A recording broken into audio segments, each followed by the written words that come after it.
lost over 100 pounds following a ketogenic lifestyle. And in this video, I explain how I did it, my story kind of beginning at 240 pounds to now, which is about 133 pounds, and how long it took me and things I ate. So if that's what you're interested in, keep watching.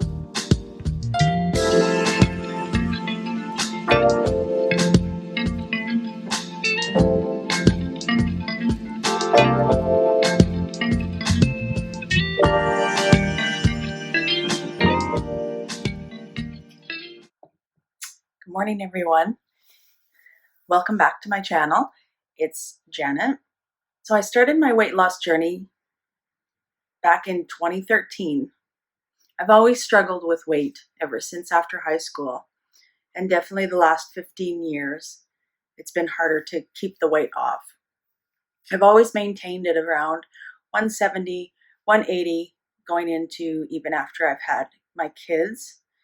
But after that, I kind of struggled, I would say. My eating habits kind of became fast food and just larger proportions. So instead of eating a small meal that would satisfy me, I was eating probably enough for 2 to 3 people. And that's how I got addicted to food.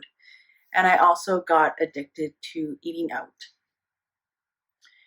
So around probably 2013, I started Weight Watchers. I was at 240 pounds. And Weight Watchers, I've done it in the past before. So I thought that would be a good way to start. It always has helped me. At that time, it was the point system. And so I learned counting my points for the things I ate. And I managed to do that 6 days out of the week. And then usually on Sundays was usually a treat meal for me, or treat day. So I would go to get my favorite things from all the fast food places. So I would get fries from McDonald's. I would get Blizzard from Dairy Queen. I would get wings from KFC, and just all of my favorite things from different spots that I liked. Much would binge myself, honestly, just on fast food, because I restricted myself so much during the week as far as my points in the day that I was allotted, which I follow strictly. So I feel like I was either 100% strict with myself, or I was 100% off plan. So after I started Weight Watchers, I followed it. Like I said, I had that one cheat meal, which I did binge myself, and I realized it now that it was kind of like a disorder that I had. And I did lose weight, actually. For the first 6 months, I ended up losing weight, which I was feeling great about. It took me probably I lost probably 50 pounds in the first 6-7 months. So after 6 or 7 months of losing 50 pounds, I was getting pretty excited because it was working and I was exercising. I started out by walking, and to this day, I still love walking. That's usually what my form of exercise is. And so I kept on going, and then I came to a stall. And that stall lasted a long time, probably 3 months.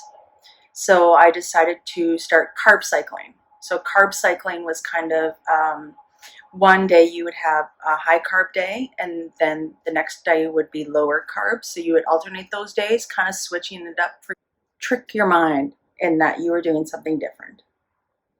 So I did that. And then I started exercising actually quite a bit because I was at a stall and I really wanted to lose the weight.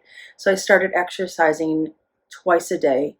I started lifting weights, and I started either walking or running. And I did that, and then it became, over the month or 2 months, it became pretty obsessive to the point where I didn't want to go and eat out with my husband because I wasn't sure on the foods and the macros that they were putting in there, and how could I even keep track of that, And I was usually riding to the gym, which is about 5 kilometers from our house. So I was either riding my bike, running, doing something to get to the gym. And then I was lifting weights in that time as well. And then I would usually like walk or ride my bike back home. And then other than that, I was also working out first thing in the morning by doing a run or a walk. So it became obsessive, and I did get down to 123, and I lost the rest of my weight. And, but the whole thing is I wasn't happy at that time.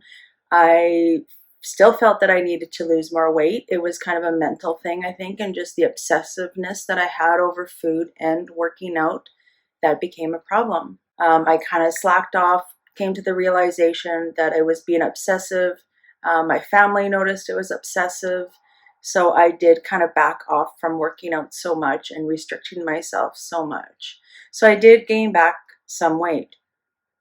It wasn't excessive by any means. It was still around like 160, 170 pounds, which was pretty good. I'm 5'6". Me and my husband got married in April of 2019. So I really wanted to lose some extra pounds so I felt comfortable, because we were getting married in Vegas. It was going to be hot. I wanted to look nice in my wedding dress. And so I think I dropped maybe about like 15 pounds, and I started the keto diet is what I did to lose that, because it was a big rave at that time last year. So I ended up following a ketogenic lifestyle, eating a lot of fats, like good fats. So avocados, olive oil, like meats, mayonnaise, things that are higher fat but are still somewhat healthy for you, butter, things like that. And then it's a moderate protein. So you were having your average protein, and then you were having lower carbs, which was about 20 net carbs per day. So I started doing that, and I actually did get down to like a goal weight that I had in mind for my wedding, which was about like 160 pounds.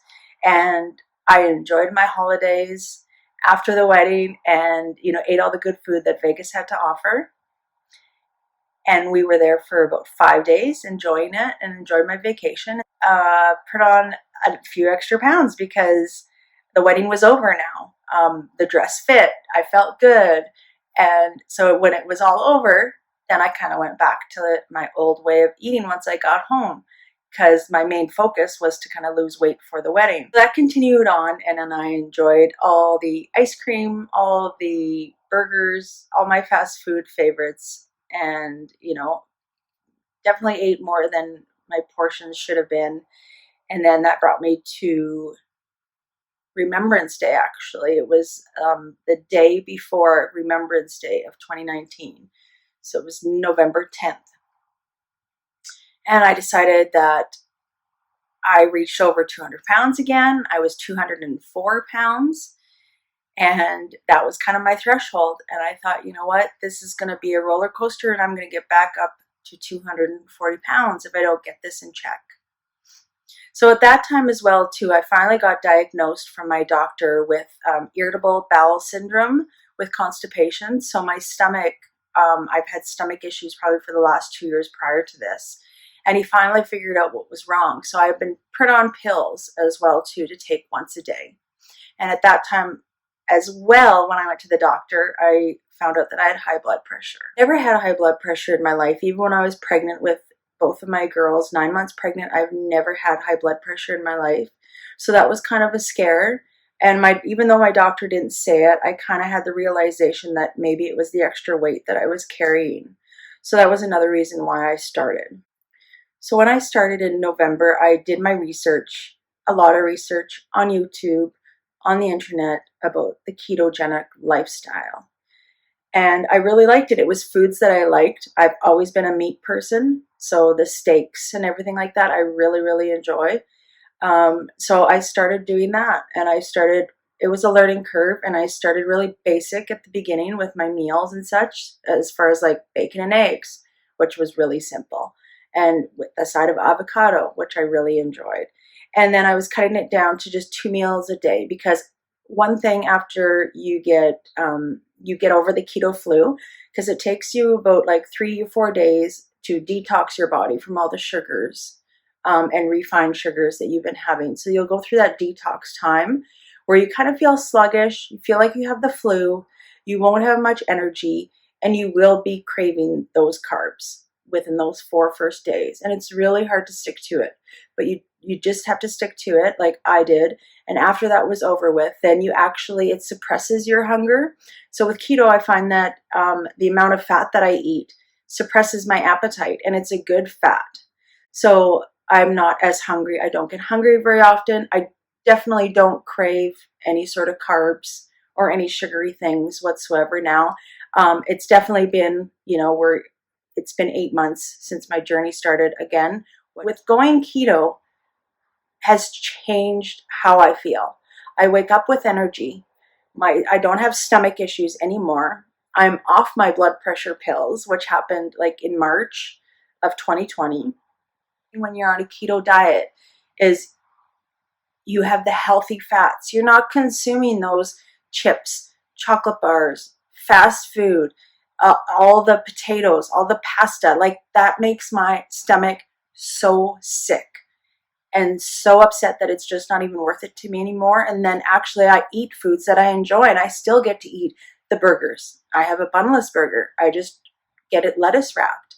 I'll have a taco salad just without the taco chips. Like things like that. You just make adaptions to it, and I can still enjoy all the things that I used to enjoy, but now it's kind of like I don't really crave it even as much, to the point where I'm binging. So in the new year as well too, started kind of like probably when the weather was getting nice, so I would say March, I started walking again. So I started walking and taking my dog on walks. I was even walking with my youngest daughter, who is 17. She was joining me, and we were doing yoga. We kind of alternated days, so we were walking and then doing yoga. So I still enjoy walking. I don't find it now, it's not controlling my life by any means. I can still eat out. Me and my husband go out for wings. We go out to our favorite steak place. We go out for burgers, and I can enjoy those things still. And I don't feel like I'm restricting myself, because I can order anything keto at a restaurant. I can go to a get together at somebody's house and, meat and cheese, the vegetables, I can still eat that stuff and stay on plan. And that's one thing that I realized, that I don't need many cheat days, I guess, because I can still enjoy those things every day. You know what I mean? If I wanted to, I can go out and get a burger today if I wanted to. And that's the luxury of being on keto, is it doesn't feel like a diet, it's a lifestyle. And once you experience how you feel on keto and the results that you get on keto, like, I'm down to 132 pounds now, and I don't even feel like I'm restricting myself or even dieting, to be honest. I don't work out crazy. I don't restrict my calories. It wasn't easy by any means. It was actually pretty hard some days, especially at the very beginning. And I want to motivate you to just keep going. Just keep going, because there's a life out there for you to live. And once you get down to your goal weight, or as you're losing it, you're going to feel so much better, and things will be so much easier. Clothes shopping, I went from a size 22, a tight 22, to now I'm a comfortable size 6, and it's taken a long time, and it should take a long time. It's definitely a learning curve, and the slower the better. You don't want to lose weight quickly. It's not a race. And, you'll get there. You just have to do it day by day. And if you mess up, you know what? The next day, just mindset and say, I'm going keto today. Or it doesn't matter what diet you're on. As long as you're on a deficit, you'll lose weight. So whether you're doing the Weight Watchers, the keto, the carb cycling, the low carb, whatever you're doing, just stick to it. And if you slip up, just start the next morning and start from the beginning again. Because, once you keep going, it's a tailspin. We all know that. We've all been there, me included. I've learned a lot of things along the way, and what works and doesn't work. And it's just a learning curve. So that's my story of my 100-pound weight loss. It's been a journey, but it's been so worth it.